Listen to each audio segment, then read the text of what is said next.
when asked about the future of this country, I am bullish. But I also feel like we need to be realistic about what it took to get to this point and what every generation before us paid in terms of their price to the generations coming behind us. And so I'm very optimistic about the generations that are coming.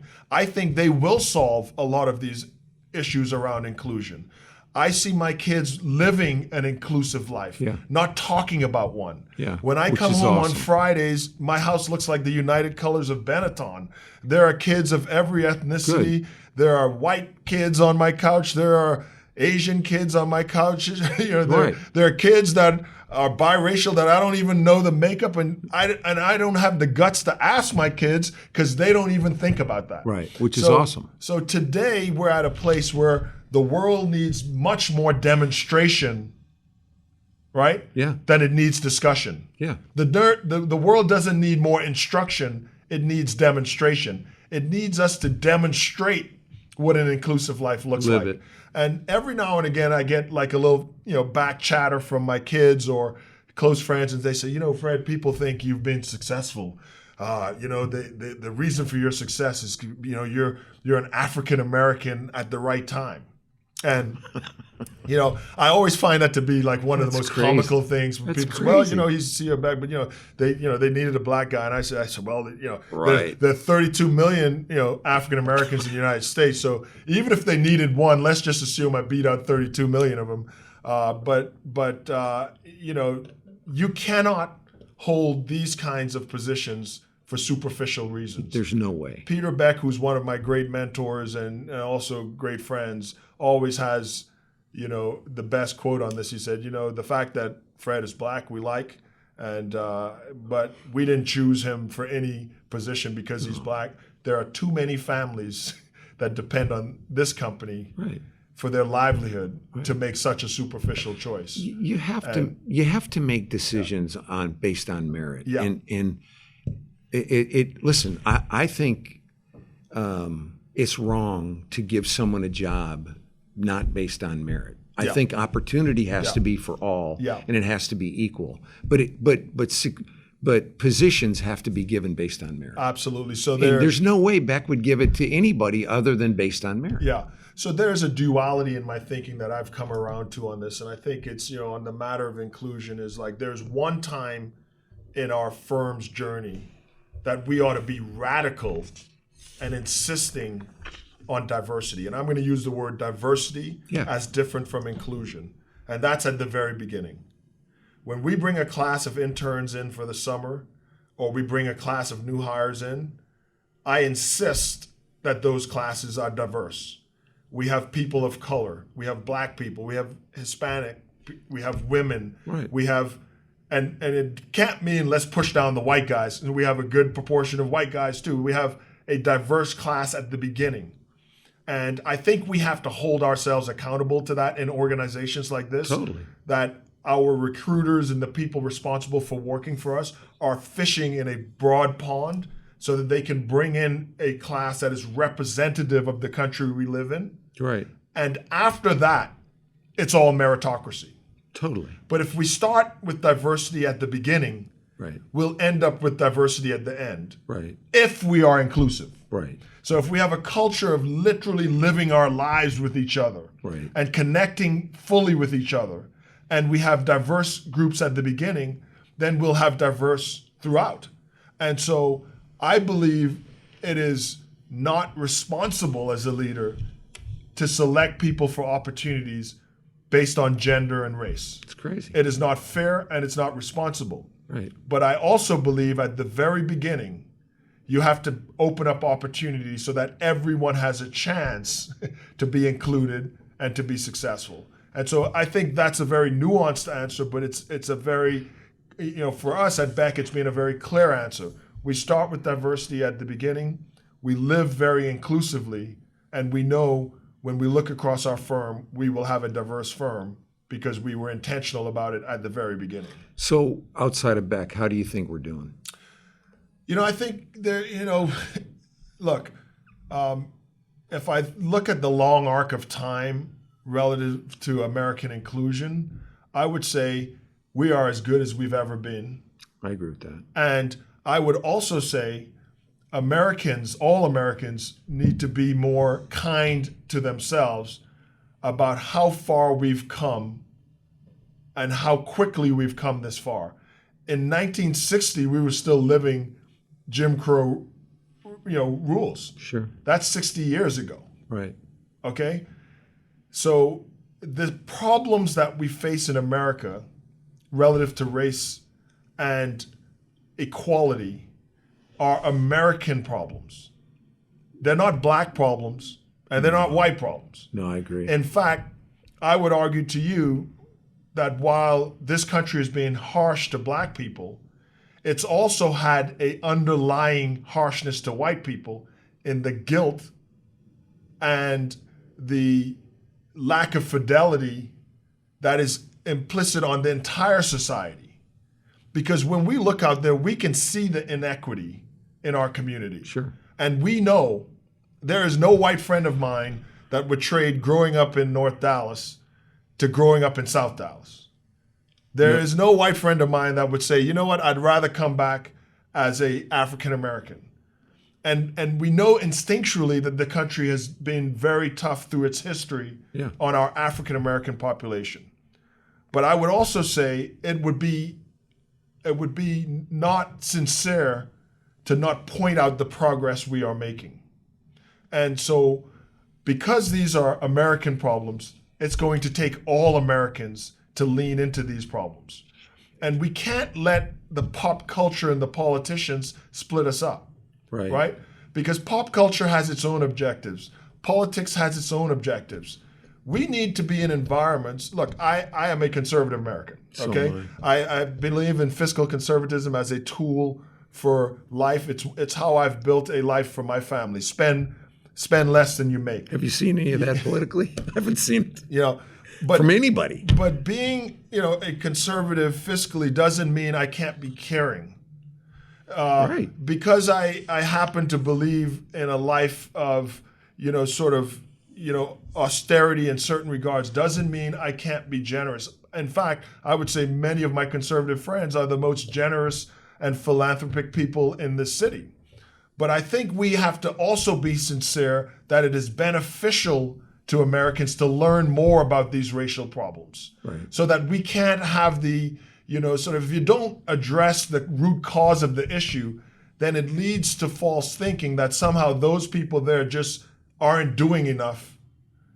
And if we don't address, the structural systems that have put that group of Americans in that situation, then it's going to be hard to come up with the right solutions. Right. I used to have this basketball coach, and he was not a great coach, and he just, every solution was, hey, just try harder, or hey, make shots, and it's like, hey, you think I'm out here not trying to make shots? Right. Exactly. Sometimes I think when it comes to racial equality and progress, we sound like my basketball coach. Try harder, make more shots, as if the people who are trapped in these systemic issues are not trying harder and are not wanting to make shots. So we have to go back to the root cause of the issue. And the root cause of the issue stems from slavery and segregation, where we absolutely did not have equality. Right. And this is not going to be undone in 5 generations. I just told you 60 years ago, 70 years ago, it would be insincere of anyone to think that 60 years ago I could be the CEO of Beck. Yeah, there's no way. 60 years ago I could be a member of Dallas Country Club. Right. 60 years ago I could be president-elect of the USJ. It would be insincere to say that could have happened 60 years ago. So just in one lifetime, we've made a leap forward. Right. But we're not going to undo all of the systemic and psychological scarring in one generation. So we have to be intentional about absolutely indicating to all groups of people that there is room for them at tables like this. Right. That we absolutely want to include them in our economic success. And we have to actually find ways to create programs of training and opportunity to actually pull people into this success and to relieve them from a life of systemic, underserved communities and what they create.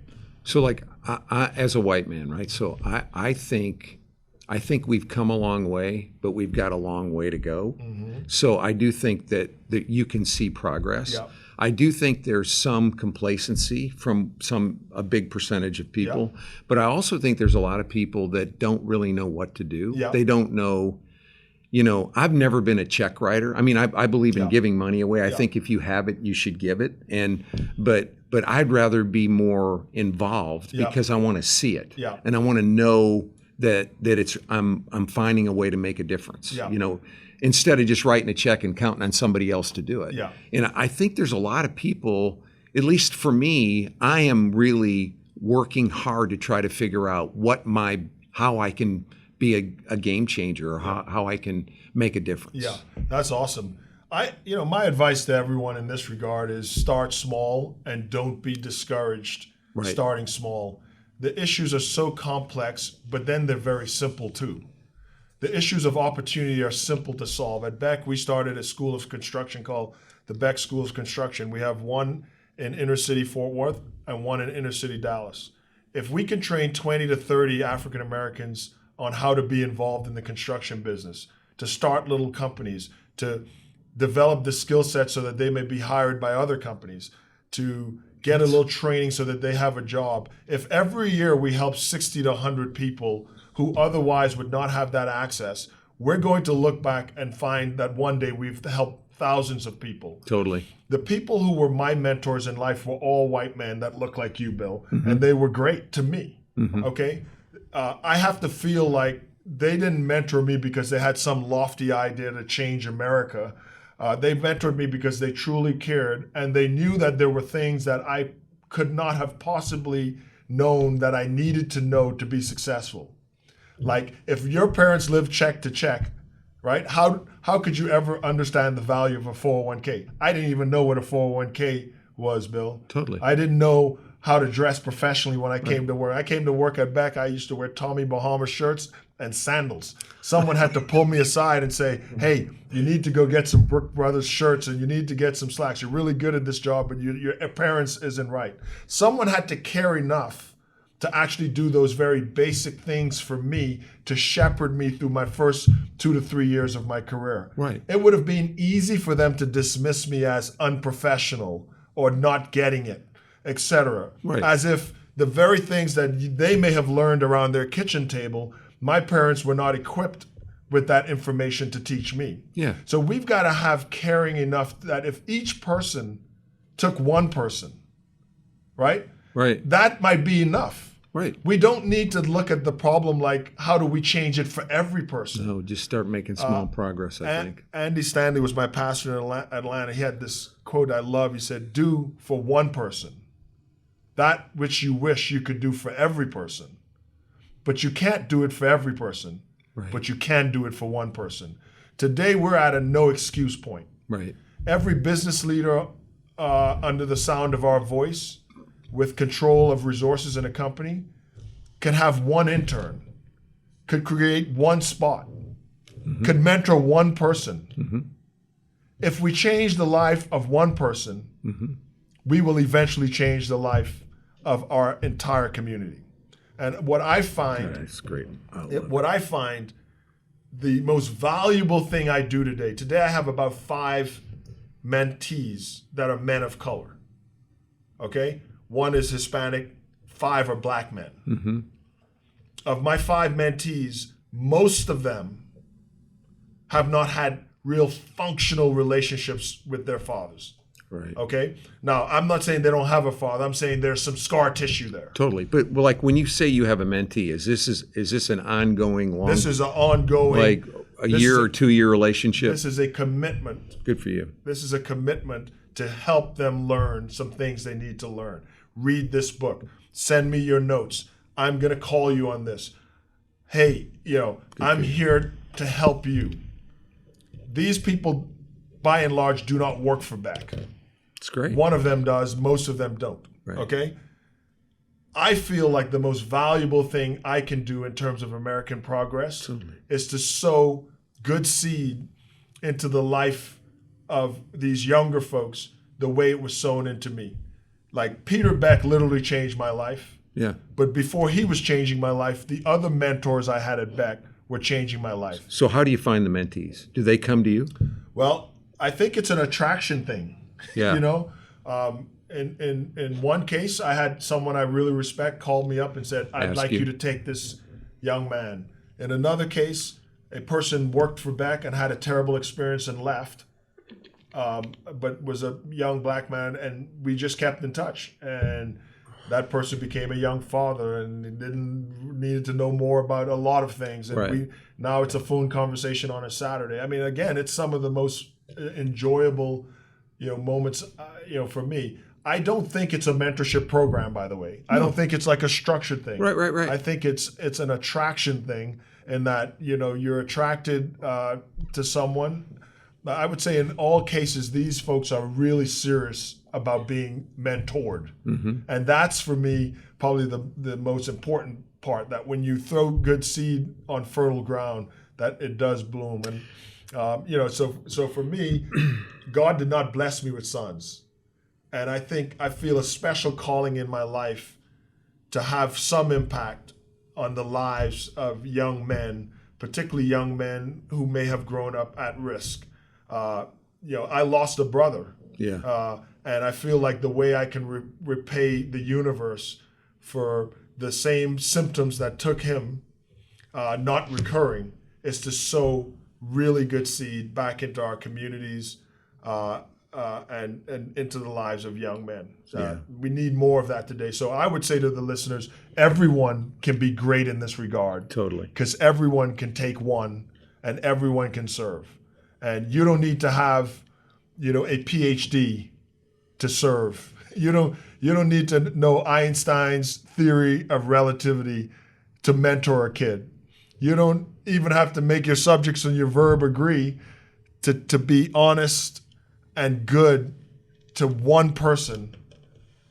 And you could change the life of one person. This company did that for me. And because they did, I would like to say the knock-on effect is all the lives that I might be able to sow back into. And so I'm sure for us, we need to make the issue of inclusion more simple. And the simplicity is take one person and teach them.